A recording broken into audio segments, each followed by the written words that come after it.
بسم الله الرحمن الرحيم ألف لام را تلك آيات الكتاب الحكيم أكان للناس عجبا أن أوحينا إلى رجل منهم أن أنذر الناس وبشر الذين آمنوا أن لهم قدم صدق عند ربهم قال الكافرون إن هذا لساحر مبين إن ربكم الله الذي خلق السماوات والأرض في 6 أيام ثم استوى على العرش يدبر الأمر ما من شفيع إلا من بعد إذنه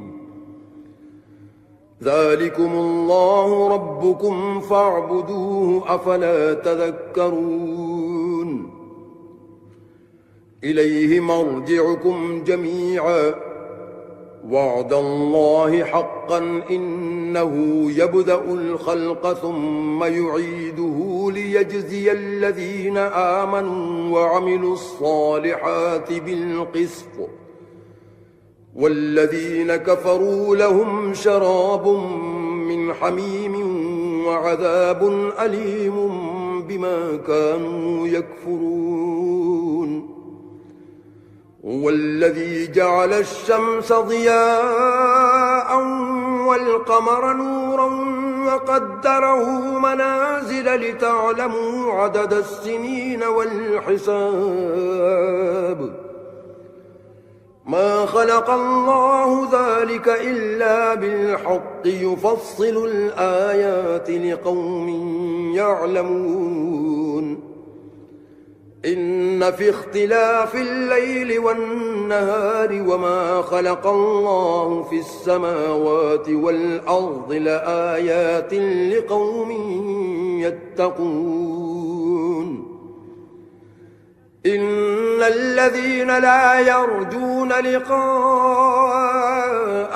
ورضوا بالحياة الدنيا واطمأنوا بها والذين هم عن آياتنا غافلون أولئك مأواهم النار بما كانوا يكسبون إن الذين آمنوا وعملوا الصالحات يهديهم ربهم بإيمانهم تجري من تحتهم الأنهار في جنات النعيم دعواهم فيها سبحانك اللهم وتحيتهم فيها سلام وآخر دعواهم أن الحمد لله رب العالمين ولو يعجل الله للناس الشر استعجالهم بالخير لقضي إليهم أجلهم فنذر الذين لا يرجون لقاءنا في طغيانهم يعمهون وإذا مس الإنسان الضر دعانا لجنبه أو قاعدا أو قائما فلما كشفنا عنه ضره مر كأن لم يدعنا إلى ضر مسه كذلك زين للمسرفين ما كانوا يعملون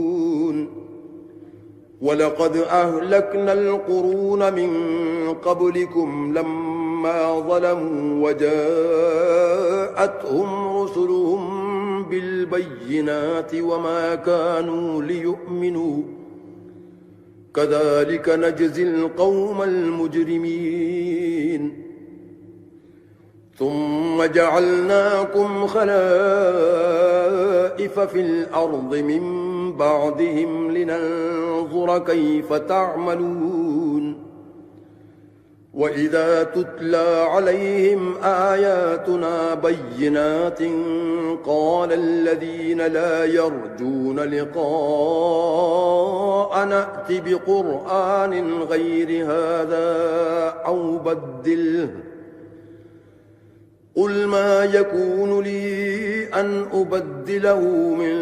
تلقاء نفسي إن أتبع إلا ما يوحى إلي إني أخاف إن عصيت ربي عذاب يوم عظيم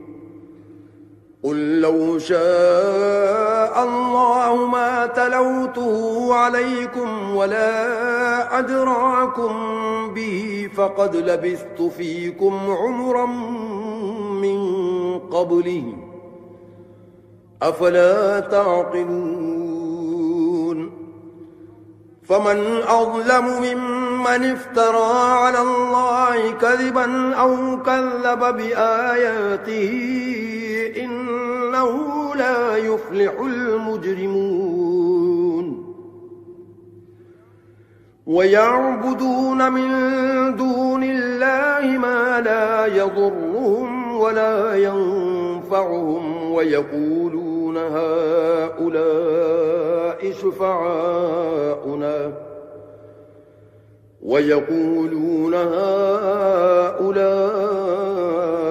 شفعاؤنا عند الله قل أتنبئون الله بما لا يعلم في السماوات ولا في الأرض سبحانه وتعالى عما يشركون وما كان الناس إلا أمة واحدة فاختلفوا ولولا كلمة سبقت من ربك لقضي بينهم فيما فيه يختلفون ويقولون لولا أنزل عليه آية من ربه فقل إنما الغيب لله فانتظروا إني معكم من المنتظرين وإذا أذقنا الناس رحمة من بعد ضراء مستهم إذا لهم مكر في آياتنا قل الله أسرع مكرا إن رسلنا يكتبون ما تمكرون هو الذي يسيركم في البر والبحر حتى إذا كنتم في الفلك وجرين بهم بريح طيبة وفرحوا بها جاءتها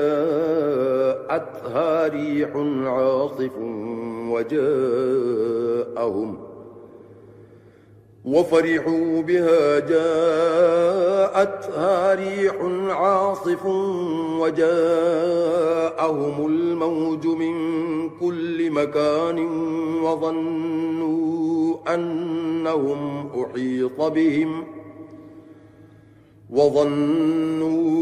أنهم أحيط بهم دعوا الله مخلصين له الدين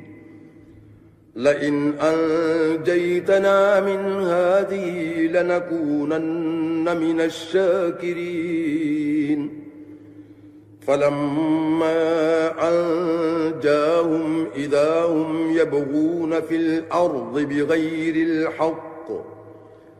يا أيها الناس إنما بغيكم على أنفسكم متاع الحياة الدنيا ثم إلينا مرجعكم فننبئكم بما كنتم تعملون إنما مثل الحياة الدنيا كماء أنزلناه من السماء فاختلط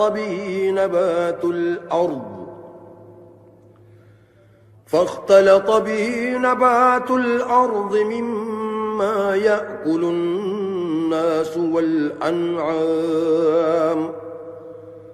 حتى إذا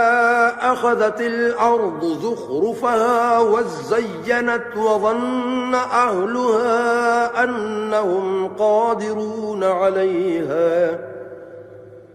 أتاها أمرنا ليلا أو نهارا فجعلناها حصيدا كأن لم تغن بالأمس كذلك نفصل الآيات لقوم يتفكرون والله يدعو إلى دار السلام ويهدي من يشاء إلى صراط مستقيم للذين أحسنوا الحسنى وزيادة ولا يرهق وجوههم قتر ولا ذلة أولئك أصحاب الجنة هم فيها خالدون والذين كسبوا السيئات جزاء سيئة بمثلها وترهقهم ذلة ما لهم من الله من عاصم كأنما أغشيت وجوههم قطعا من الليل مظلما أولئك أصحاب النار هم فيها خالدون ويوم نحشرهم جميعا ثم نقول للذين أشركوا مكانكم أنتم وشركاؤكم فزيلنا بينهم وقال شركاؤهم ما كنتم إيانا تعبدون فكفى بالله شهيدا بيننا وبينكم إن كنا عن عبادتكم لغافلين هنالك تبلو كل نفس ما أسلفت وردوا إلى الله مولاهم الحق وضل عنهم ما كانوا يفترون قل من يرزقكم من السماء والأرض أمن يملك السمع والأبصار ومن يخرج الحي من الميت ويخرج الميت من الحي ومن يدبر الأمر فسيقولون الله فقل أفلا تتقون فذلكم الله ربكم الحق فماذا بعد الحق إلا الضلال فأنى تصرفون كذلك حقت كلمة ربك على الذين فسقوا أنهم لا يؤمنون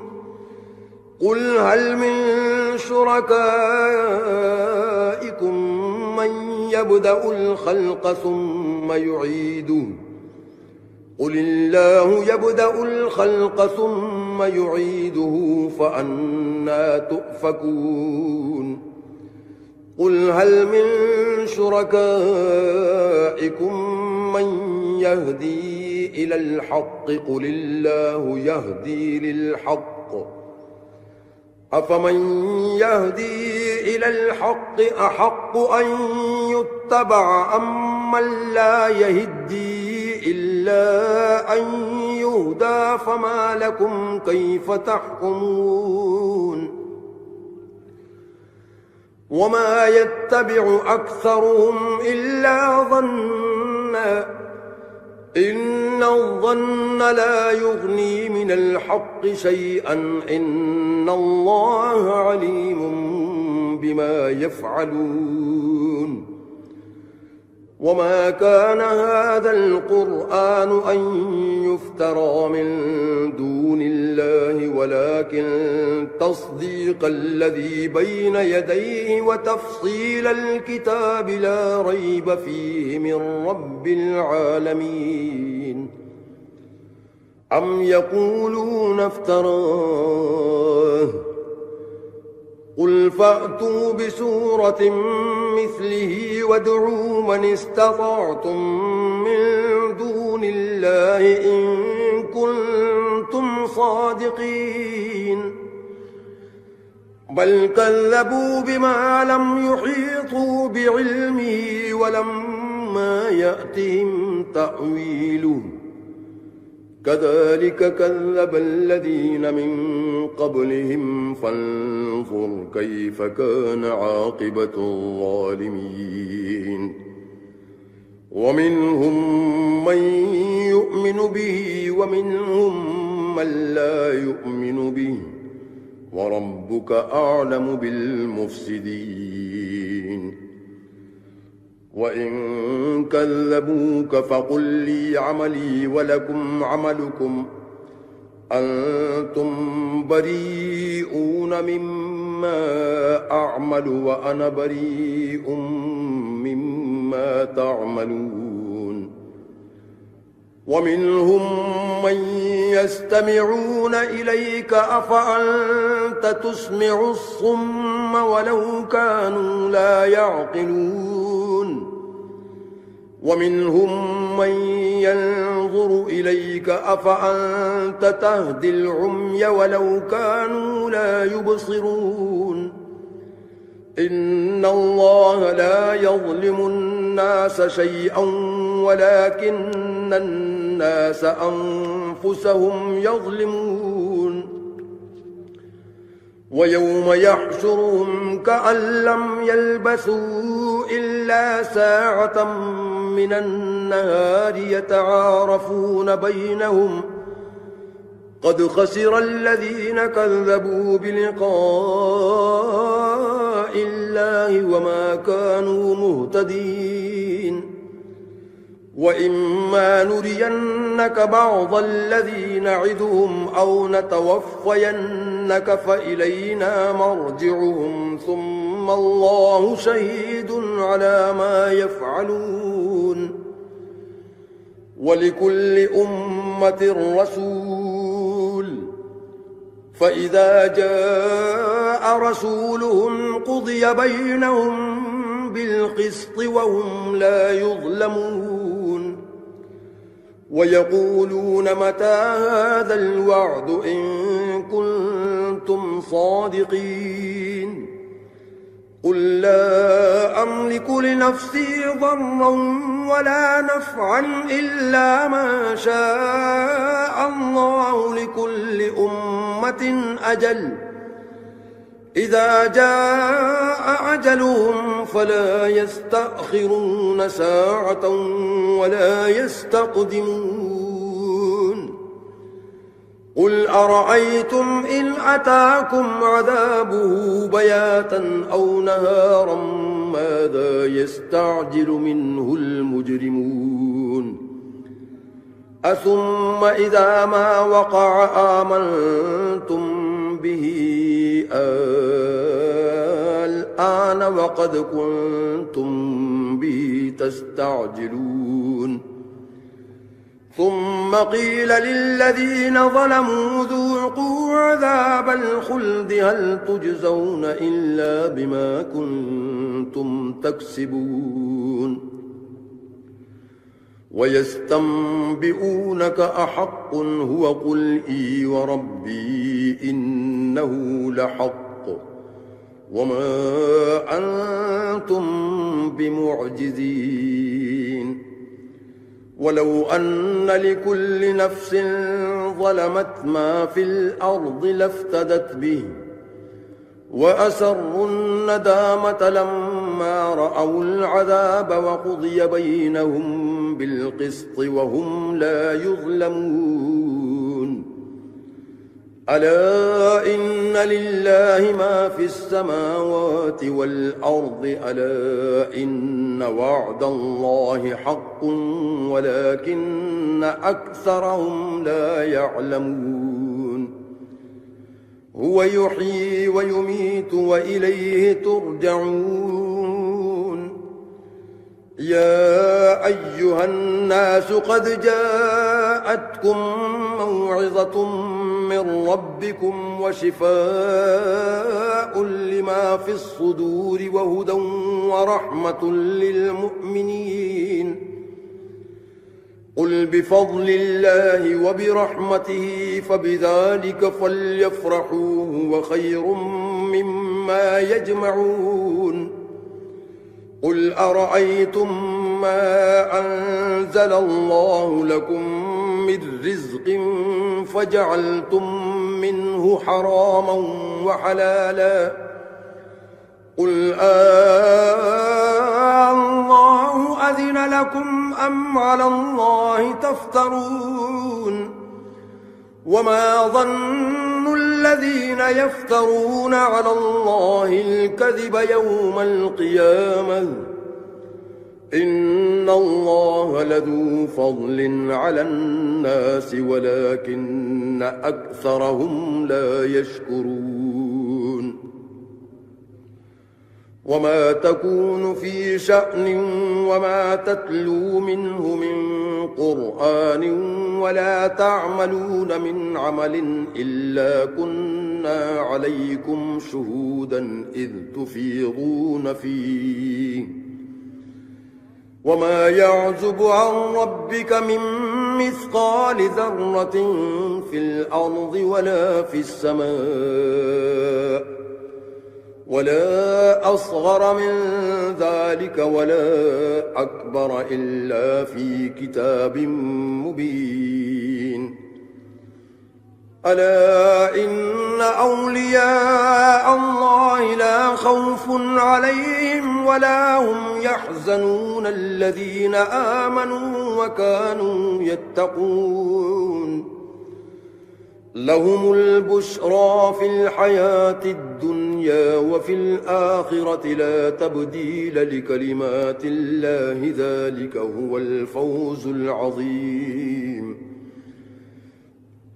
ولا يحزنك قولهم إن العزة لله جميعا هو السميع العليم ألا إن لله من في السماوات ومن في الأرض وما يتبع الذين يدعون من دون الله شركاء إن يتبعون إلا الظن وإن هم إلا يخرصون هو الذي جعل لكم الليل لتسكنوا فيه والنهار مبصرا إن في ذلك لآيات لقوم يسمعون قالوا اتخذ الله ولدا سبحانه هو الغني له ما في السماوات وما في الأرض إن عندكم من سلطان بهذا أتقولون على الله ما لا تعلمون قل إن الذين يفترون على الله الكذب لا يفلحون متاع في الدنيا ثم إلينا مرجعهم ثم نذيقهم العذاب الشديد بما كانوا يكفرون واتل عليهم نبأ نوح إذ قال لقومه يا قوم إن كان كبر عليكم مقامي وتذكيري بآيات الله فعلى الله توكلت فأجمعوا أمركم وشركاءكم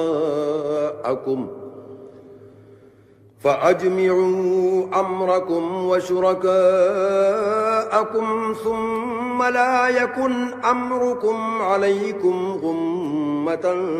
ثم قضوا إلي ولا تنظرون فإن توليتم فما سألتكم من أجر إن أجري إلا على الله وأمرت أن أكون من المسلمين فكذبوه فنجيناه ومن معه في الفلك وجعلناهم خلائف وأغرقنا الذين كذبوا بآياتنا فانظر كيف كان عاقبة المنذرين ثم بعثنا من بعده رسلا إلى قومهم فجاءوهم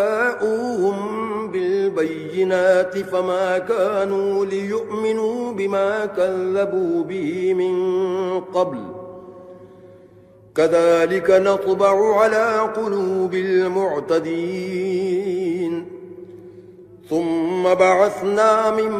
بعدهم موسى وهارون إلى فرعون وملئه بآياتنا فاستكبروا وكانوا قوما مجرمين فلما جاءهم الحق من عندنا قالوا إن هذا لسحر مبين قال موسى أتقولون للحق لما جاءكم أسحر هذا ولا يفلح الساحرون قالوا أجئتنا لتلفتنا عما وجدنا عليه آباءنا وتكون لكما الكبرياء في الأرض وما نحن لكما بمؤمنين وقال فرعون ائتوني بكل ساحر عليم فلما جاء السحرة قال لهم موسى ألقوا ما أنتم ملقون فلما ألقوا قال موسى ما جئتم به السحر إن الله سيبطله إن الله لا يصلح عمل المفسدين ويحق الله الحق بكلماته ولو كره المجرمون فما آمن لموسى إلا ذرية من قومه على خوف من فرعون وملئهم أن يفتنهم وإن فرعون لعال في الأرض وإنه لمن المسرفين وقال موسى يا قوم إن كنتم آمنتم بالله فعليه توكلوا إن كنتم مسلمين فقالوا على الله توكلنا ربنا لا تجعلنا فتنة للقوم الظالمين ونجنا برحمتك من القوم الكافرين وأوحينا إلى موسى وأخيه أن تبوأ لقومكما بمصر بيوتا واجعلوا بيوتكم قبلة وأقيموا الصلاة وبشر المؤمنين وقال موسى ربنا إنك آتيت فرعون وملأه زينة وأموالا في الحياة الدنيا ربنا ليضلوا عن سبيلك ربنا اطمس على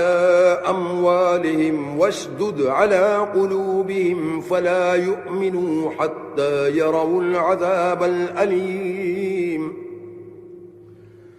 قال قد أجيبت دعوتكما فاستقيما ولا تتبعان سبيل الذين لا يعلمون وجاوزنا ببني إسرائيل البحر فأتبعهم فرعون وجنوده بغيا وعدوا حتى إذا أدركه الغرق قال آمنت أنه لا إله إلا الذي آمنت به بنو إسرائيل وأنا من المسلمين الآن وقد عصيت قبل وكنت من المفسدين فاليوم ننجيك ببدنك لتكون لمن خلفك آية وإن كثيرا من الناس عن آياتنا لغافلون ولقد بوأنا بني إسرائيل مبوأ صدق ورزقناهم من الطيبات فما اختلفوا حتى جاءهم العلم إن ربك يقضي بينهم يوم القيامة فيما كانوا فيه يختلفون فإن كنت في شك مما أنزلنا إليك فاسأل الذين يقرؤون الكتاب من قبلك لقد جاءك الحق من ربك فلا تكونن من الممترين ولا تكونن من الذين كذبوا بآيات الله فتكون من الخاسرين إن الذين حقت عليهم كلمة ربك لا يؤمنون ولو جاءتهم كل آية حتى يروا العذاب الأليم فلولا كانت قرية آمنت فنفعها إيمانها إلا قوم يونس لما آمنوا كشفنا عنهم عذاب الخزي في الحياة الدنيا ومتعناهم إلى حين ولو شاء ربك لآمن من في الأرض كلهم جميعا أفأنت تكره الناس حتى يكونوا مؤمنين وما كان لنفس أن تؤمن إلا بإذن الله ويجعل الرجس على الذين لا يعقلون قل انظروا ماذا في السماوات والأرض وما تغني الآيات والنذر عن قوم لا يؤمنون فهل ينتظرون إلا مثل أيام الذين خلوا من قبلهم قل فانتظروا إني معكم من المنتظرين ثم ننجي رسلنا والذين آمنوا كذلك حقا علينا ننجي المؤمنين قل يا أيها الناس إن كنتم في شك من ديني فلا أعبد الذين تعبدون من دون الله ولكن أعبد الله الذي يتوفاكم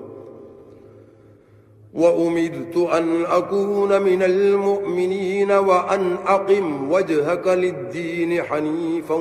ولا تكونن من المشركين ولا تدع من دون الله ما لا ينفعك ولا يضرك فإن فعلت فإنك إذا من الظالمين وإن يمسسك الله بضر فلا كاشف له إلا هو وإن يردك بخير فلا راد لفضله يصيب به من يشاء من عباده وهو الغفور الرحيم. قل يا أيها الناس قد جاءكم الحق من ربكم فمن اهتدى فإنما يهتدي لنفسه ومن ضل فإنما يضل عليها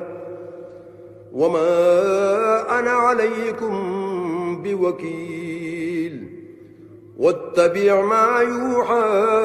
إليك واصبر حتى يحكم الله وهو خير الحاكمين.